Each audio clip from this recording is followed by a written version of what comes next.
ఇప్పటి వరకు దువ్వాడ శ్రీనివాస్ ఇంట్లో తనకు వాటా ఉందని చెప్పుకొచ్చిన దివ్వెల మాధురి తనకు ఆ ఇంటితో సంబంధం లేదని తేల్చేశారు. బిగ్ టీవీతో మాట్లాడిన ఆమె తాను పెట్టిన 2 కోట్లు పోయినా పర్వాలేదన్నారు. శ్రీనివాస్ ఎంతో మనిషన్న మాధురి ఆయన వ్యక్తిత్వం కంటే కోట్లు ముఖ్యం కాదని స్పష్టం చేశారు.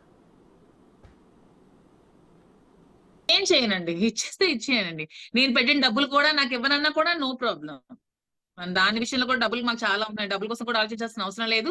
ఇల్లు రాసేసినా నాకు ఇబ్బంది లేదు, నాకే ప్రాబ్లం లేదు. అవును, 2 కోట్ల పైన నేను పెట్టాను. ఈ మధ్యన ఇంటీరియర్ కూడా కన్స్ట్రక్షన్ అవుతుంది. ఒక 50-60 లక్షల డబ్బులు ఈ మధ్యన కూడా నేను ఇచ్చాను. ట్రాన్సాక్షన్స్ జరిగాయి, పేమెంట్స్ వర్కర్స్ కి అందరికి.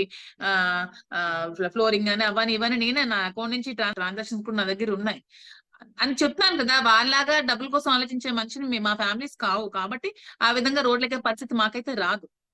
అతను ఇచ్చే వాళ్ళన్నా ఇచ్చేయచ్చు, ఆ ఇల్లు ఇచ్చేస్తామన్నా మాకు నో ప్రాబ్లం. ఆ విషయంలో మాకు ఎటువంటి ప్రాబ్లం లేదు, మేము అబ్జెక్ట్ చేయం కూడా. డబ్బులకి ఏముందండి, అతని అభిమానమే మాకు చాలు. 2 కోట్ల కంటే 20 కోట్ల విలువ ఉన్న మనిషి వ్యక్తిత్వం అతనిది. ఆ వ్యక్తిత్వం